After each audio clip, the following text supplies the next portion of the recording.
Good morning. Thank you for joining me for the third installment of the Leadership Challenge, which is Model the Way. This is one of those where I'm going to ask you to dig deep inside of you because you are the standard with which to be followed. And my team used to get so mad at me because that's what I would say. But that's really what this is. If we're going to model the way, we need to say what we mean what we say, but don't be mean when we say it because nobody's going to want to listen to us. So I want to take you back in time just a little bit.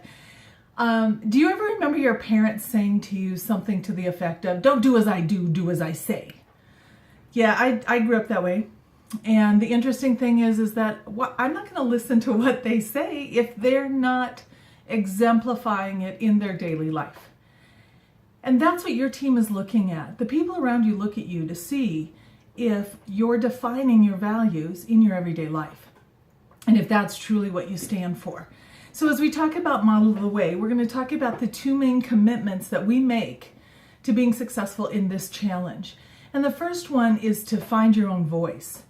You need to know what your values are, and you need to buy into those values and live them every single day. You can't expect your people to follow you if they don't know what they're following. Think about a manager or a boss maybe that you had that would say one thing, but their actions never quite meshed with what they were saying. That's what we have to be careful of, the values that we stand for. So I want to ask you some questions. These come directly from the book because I want you to think about this. So as we start to do this, I want you to be processing this and maybe even take a little bit of time and journal. I know I did when I was doing this. I actually got to go through the Stephen Covey 7 Habits of Highly Effective People. And one of the things that he had us do is to create a eulogy. Now, I'm not going to ask you to do that, but I am going to ask you to do a couple of things. So let's go through these questions. What do you stand for? What do you stand for? And this is all building on your values so you have a clear understanding. Now, if you want a values list, go ahead and email me at kim@preparetosoar.com and I'll be happy to send you one. And I'll tell you the steps so that you can figure out what your 5 main values are. And I usually do this with my teams when we actually go through this training. But, so to start with, what do you stand for and why? Why is that important to you? What do you believe in and why? What are you discontent about and why? What brings you suffering? What makes you jump for joy? What are you passionate about? And this is the one that we struggle with. Where does our passion lie? Do we get on a soapbox because it's the current wave?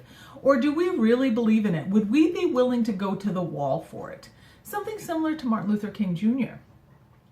If you look back in history, the people who were considered leaders, good or bad, and we're going to talk about that in another segment, they actually believed in what they were doing, so much so that their whole life revolved around it.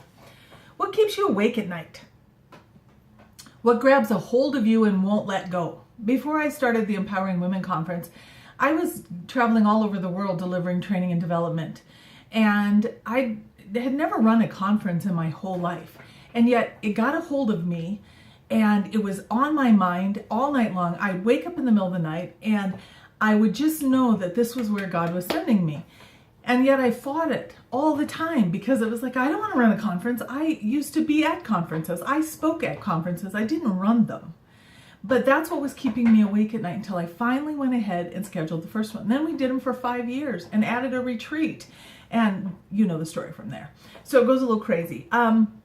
What do you want for your life? Remember I asked you to kind of think about a vision board?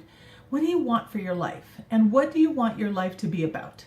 That's one of the things the eulogy that Covey had us do kind of creates. It gives you a chance to outline when your end of days is over. How do you want to be remembered? What do you want to have stood for? And what do you want people to say about you? I know that I don't want on my tombstone, oh, she kept a clean house. I want on my tombstone that she made a difference in people's lives. So what does your life stand for? What is your purpose? Why are you here? And then finally, what is it that you really, really, really care about?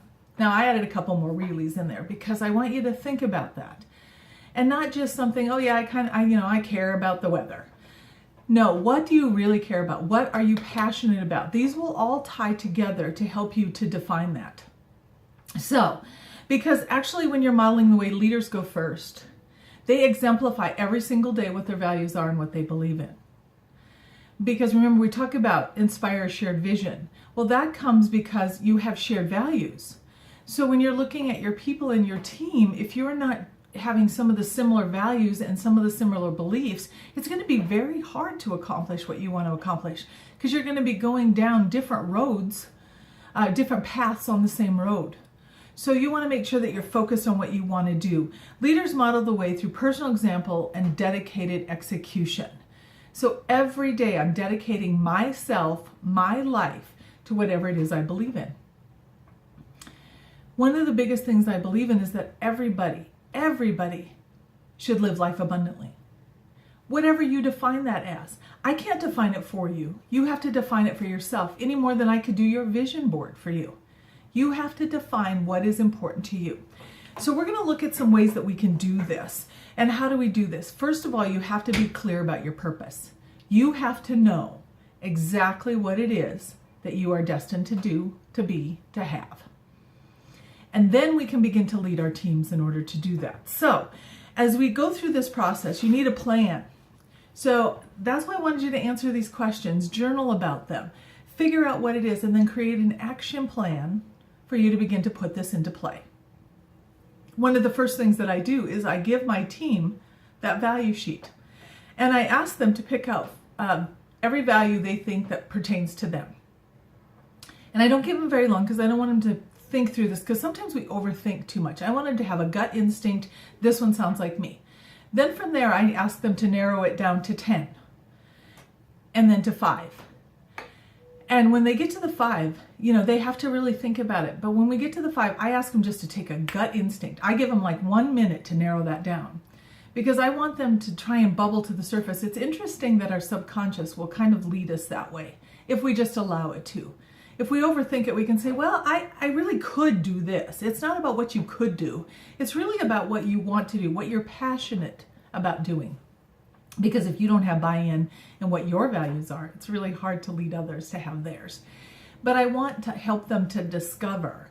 And this is a discovery process. Modeling the way isn't about just saying, this is what I'm going to do and this is why I'm going to do it. It's more about living it every single day. And if it doesn't come naturally to you, if you can't buy into it, you're going to struggle to live that every day. So that's why I want you to look at that. Now, as we do this, there's a couple of ways that we can. And I'm just flipping through. This book is really my source for how I created the plan for what I was doing. The first thing they'll tell you is take a look in the mirror. Take a look in the mirror and stand there and really see yourself. Get beyond all the fluff and the pomp and the circumstance and really see yourself. Take time for contemplation. I ask my life coaching clients to actually spend 30 days, 30 minutes a day for 30 days, just journaling. And I don't give them a topic. I just want them to sit down in a nice quiet place, open their mind, and write what's in their heart. And see things clearly. Maybe not right away, but it's not about forcing them. I want them to write whatever comes to their mind. And then after the 30 days, we have a process for clarifying what that is. But it helps us get narrowed down to really where our passion lies. And that's how I determined that I wanted to travel. Because I kept finding things in there that were talking about traveling and making a difference and delivering a message. And that's how I became a consultant. And I would travel doing training and development all over the world. And I realized, so now I've got control of life. I'm not letting life control me. I've got control of life. You're going to write a tribute to yourself. This is similar to the eulogy, only you're going to write a tribute to yourself. What would you say about yourself? If you had won an award and you had to come up with a tribute to yourself, you are now the person, and you're going to present yourself with this award. What would you say about you? Think back to what you've accomplished. Now, don't panic. Everybody goes, I didn't accomplish anything. I haven't done anything in this world. Yes, you have. We're just taught early on in an age that we should never brag about ourselves. We should never toot our own horn or pat ourselves on the back. But if we don't do that occasionally, there's a fine line between confidence and arrogance. And I don't want you to become arrogant. I want you to be confident in the successes that you've had and the differences that you've made and the accomplishments. So I want you to give yourself a tribute. And it's okay to do that here. I want you to evaluate what you've done in your life. And then you're going to write a credo, which is what you're going to stand for, what you're going to live by. I call it a mission statement. My mission statement is to make a difference in one person's life because then mine will be worth living. And so every day I seek out opportunities to make a difference. So that way my life, when I wake up in the morning, I know where I'm headed. I know what I want to do, and it's something I can buy in. It's something I've had for a long time. My vision may change, but my mission never does, because that is a culmination of what I discovered about myself on my journey through this process. And the one thing you'll know, if you don't know me personally, that you'll find out about me is that I am who I am wherever I am. What you see is what you get. There's no hidden agendas. There's no hidden anything. So it is who I am. And that way it makes it much simpler because I don't have to be one person, one place, and another person, another place. And I think that's what people appreciate, is because they're not guessing at who I'm going to be today. I am who I am, and I am that way always. Do I have bad days? Absolutely. Will you as a leader have a bad day? Absolutely. But if your team is solid in who you are, they'll know it's a bad day and they'll call you on it, and then they'll work you through the process. Engage in a dialogue and take assessments. I've done the Myers-Briggs, so I know very clearly who I am. I have done the DISC, and it aligns with the Myers-Briggs. I've done the Strengths Finder. It aligns with both of those. And so I oftentimes will combine those two. I've got a training program that I do where I combine your personality with your strengths so that you have a clear understanding of where you should focus your attention. It helps us to find a job that we're really going to be good at, rather than just taking the first thing that comes along because it looks interesting at the time. So, those are things that we do too. And unfortunately, we're not going to be talking about this in this series, but we will talk about it going forward. And I will encourage you to go get the Strengths Finder book. Create stories that teach your values. When I was out teaching on the road, I always had a story that accentuated the value that I was teaching at the time, or the segment I was teaching at a time. People learn through stories, and they learn because it's a true example. And I've shared a few of those along the way. If you don't know that I've actually lived this, walk the walk, it's hard for you to buy into my talk. And so that's the same way with your team, is that you're going to want to make sure that you're standing in that same process. And then finally, audit your ability to succeed.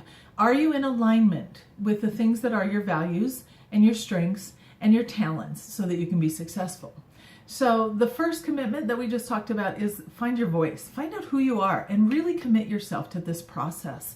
Yes, this process isn't going to happen overnight. You're not going to be able to do one of these exercises and go, done, got it. You're going to have to really embroil yourself into it. I would say give yourself that 30 days. Answer those questions I gave you. If you need a list of those questions, just email me at kim@preparetosoar.com and I'll send them to you so that it's easier for you to do that. Now, the second commitment that we're going to make is to set the example. Once you know what your values are, now we need to align your actions with those values. And as you're standing before your team, you're going to want to help them to align their values as well. Because if we are not all on the same page, like we talked about with the Jim Collins, get the right people on the bus, seated in the right seats, all going the right direction. If you've got people that are going this way and this way and this way, you're never going to get to where you want to go. So we need to align those values. And you create alignment around those key values. So remember when I said we take that little mini assessment? Then we align all of our stuff around those key values so that we're all working collectively for the common goal. You're going to speak about those with enthusiasm and excitement. If you're not emboldened, I guess, if that's a word, about what you believe in, then I question whether it's something that you're really committed to. I can tell you, I can talk about my passion all day long. I can talk about the things that I am passionate about, and you will know from the energy that I exude, because I'm enthusiastic, I'm excited, I know a lot about it. and I'm willing to share it. I don't want to be silent about it. I'm not going to hide it. I want you to ask me about it. Just kind of like when people, have you ever talked to people about their kids or their pets? I could tell you hours about my dog Bella, but that's a different topic, because we're passionate about them. We're passionate about what they do, how they do it. And I want your team to be passionate about what they do and how they do it. And when you come together as a team, that you're all passionate about taking on a new change or project, or maybe something that you want to implement. So think about what you're doing and how you're doing that. Teach and reinforce through symbols and artifacts.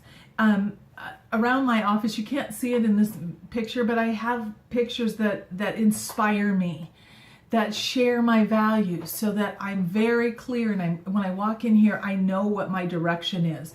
Because some days, I'm a random abstract.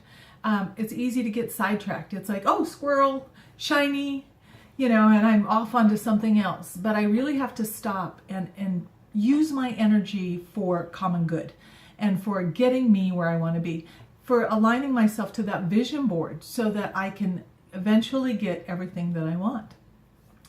You want to do a personal audit, and you want to make sure, and they call it keep score in here. Not keep score in the sense that I win, you win, how many wins or losses. Keep score of the things that you're actually fulfilling. Because if you're fulfilling them, then you're on the right path. You're in alignment with your values, that you're directing your steps every single day to that success. And then lead by telling stories and asking questions. Ask people to share their stories about what they're doing.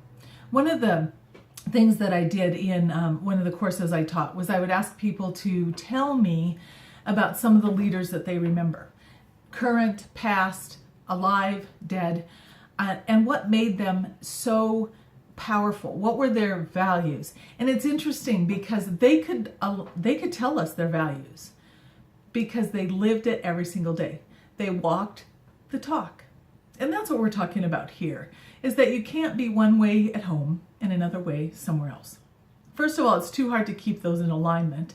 And secondly, people will find out that your credibility isn't really there because they don't really know who you are. I'm not afraid of people finding out who I am, what I stand for, what I believe in. Now, do I go pushing my values on everybody? No, that's not what we're talking about here. It's really defining who you are, what you stand for, what you believe in, and what you want to accomplish. Because if we're truly going to model the way, we have to know what we're modeling. It can't be the flavor of the month. I worked with a boss that was one way one day, another way the next day. Every day I came in, I never knew who I was going to be dealing with. It made for a very stressful situation because someday they would be really kind and caring and valued all their people, and the next day it was like a volcano had erupted and we weren't doing anything right. And those aren't great leaders.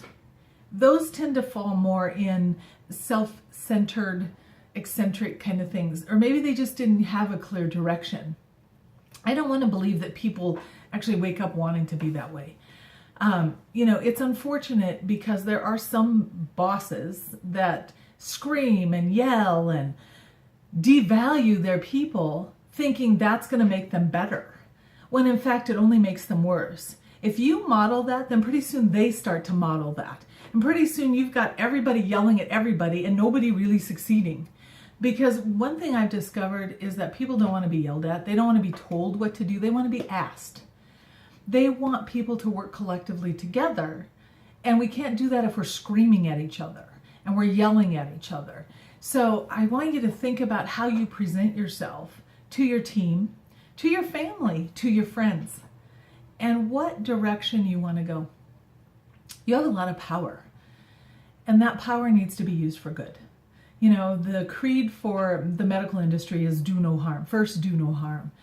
And I think as leaders, we need to adopt the same thing because we hold a great deal of power. People count on us to guide, to direct, to mentor, to train, and to help them grow. I'm going to be posting on Facebook something I saw yesterday from the COO of Facebook who talks about leadership, and I thought it was so powerful. And I want to share it right behind this post of this video, because I think if we keep that in mind, that we are going to be much better at modeling the way. So you know what you need to do this week. I want you to do some reflection. I would love to hear from you. Tell me how that reflection's going. Don't be afraid to ask me questions. Please email me at kim@preparetostore.com. I'm happy to guide you through this process because it's ultimately my goal to make you successful. If you're not meeting the goals and the visions that you want to have for your future, then let me help you get there. Because part of what we do is that we need to give back, and that's what I'm trying to do here. So, discover yourself. You're on a journey of self-discovery. Take some time to answer those questions and to think about what example you are setting to those around you. It's just like when we talk about speeding. When my daughter was getting her license, I used to speed. I used to think that was okay as long as you didn't get caught. But the bottom line is it's not okay, because pretty soon she's exemplifying what I'm doing and I'm yelling at her. It's like, you're not supposed to be speeding, but you do. And that's what she said to me. She goes, but you do. And I thought, you know what, you're right. So my whole world changed and I began to think about my actions because I want to make sure that I'm setting the standard with which to be followed. So good luck on your journey. Let me know if you have any questions and I'm glad to help you out. Next week, we're going to move on to one of the next ones, and I'm not really sure what that is yet because we have a couple left. I think I want to leave celebrate, which is encourage the heart, to the very end, because I want to talk about some ways to encourage the heart. But next week, I think we're going to look at the next one, which is enable others to act. And I think this is important. If we don't give people the ability to do what we're asking them to do without us standing over their shoulder, we're not going to be successful. So next week is enable others to act. We're in the 4th installment. We only have one more after that, and then we're going to start on the next journey. I will do a recap week so that we can talk about what we've learned and to reevaluate where we are. So please get on, share with me your process and your journey, and I'm happy to help. So have a great week, and thanks for joining me with Leadership Live. Bye now.